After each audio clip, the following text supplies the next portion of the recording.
Senator Brown has asked me to preside for a while, so we'll do that. I'm going to recognize myself.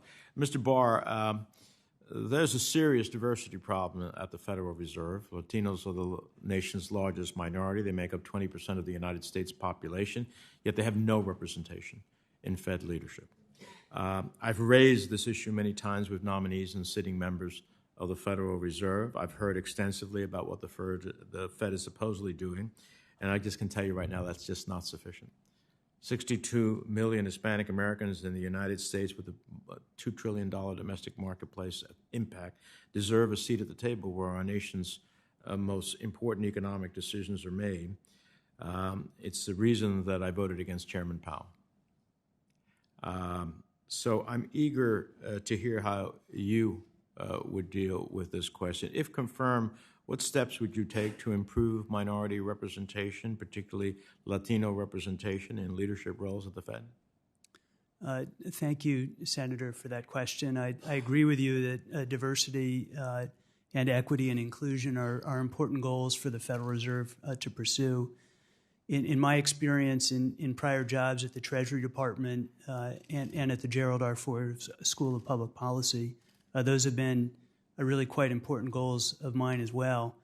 And what I've been doing in my own work is to try and build a pipeline of people who can then come in, get increasingly senior jobs, positions. It starts in our work at the Ford School, for example. We start in high schools now, going out into high schools and educating students about the opportunities of public policy. We run a summer program for juniors in college to get them engaged in public policy and prepare them for graduate training. We do a lot of work to build out the graduate pool. We then work on the postdoctoral pool, the faculty pool, and so really kind of a holistic approach. I appreciate that, and preparing the pipeline obviously is one element. Mm-hmm. But the problem is there are many qualified individuals now who could enter into the Fed system. There are qualified individuals who should be on the on the regional banks.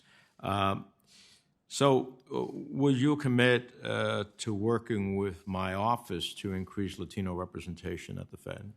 Yes, sir. I would be delighted to work with your office on these issues. You also have an important role to play in the selection process for presidents and members of the board of directors of the 12 Federal Reserve Banks, which in its 108-year history has never had a Latino sitting on it. Would you commit to working to ensure that diverse candidates are considered for these positions?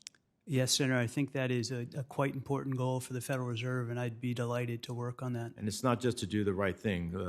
Study after study shows us that the more diverse boards, the greater the profitability on the bottom line. Mr. Lizarraga, congratulations on your nomination. If confirmed, you'd be the only Latino currently serving on the SEC Commission, or Senate-confirmed federal financial regulator for that matter. And Mr. Ueda, congratulations to you as well on your historic nomination.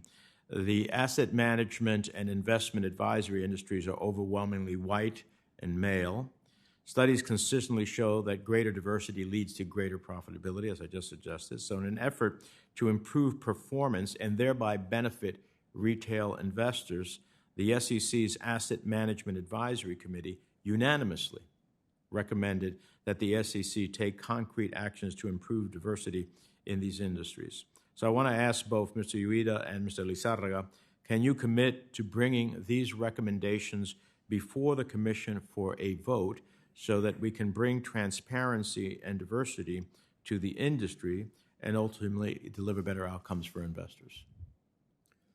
Thank you, Senator, for that question. And I embrace diversity and inclusion as fundamental values, and I'm proud of the work that I've done in Congress on that issue, including in the setting up of the historic House Diversity Office that serves the entire House of Representatives.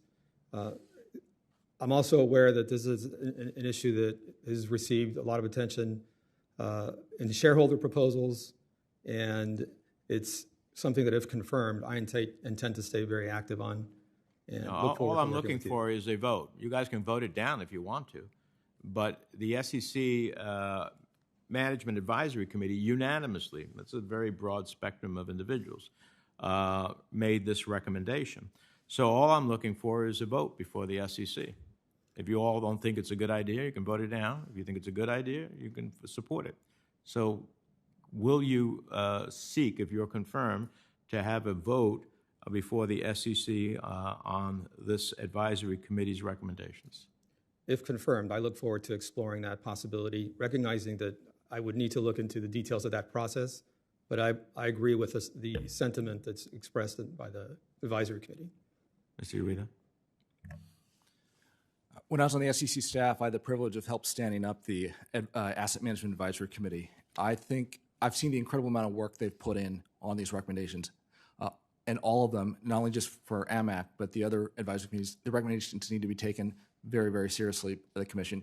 If confirmed, I will commit to considering any item that Chair Gensler, who oversees what items go onto the agenda, are put up on diversity and improving inclusion in the asset management. You've both learned in your time in Congress to be very cautious in your answers. I'm going to submit questions for the record. I'd like to support both of your nominations, but I just simply want to hear a yes or no. If Chairman Gensler puts it up, then you can be advocates to Chairman Gensler to put it on, right? You're not just stoic figures there. You have a role to play if you're ultimately confirmed. Senator Rounds is next.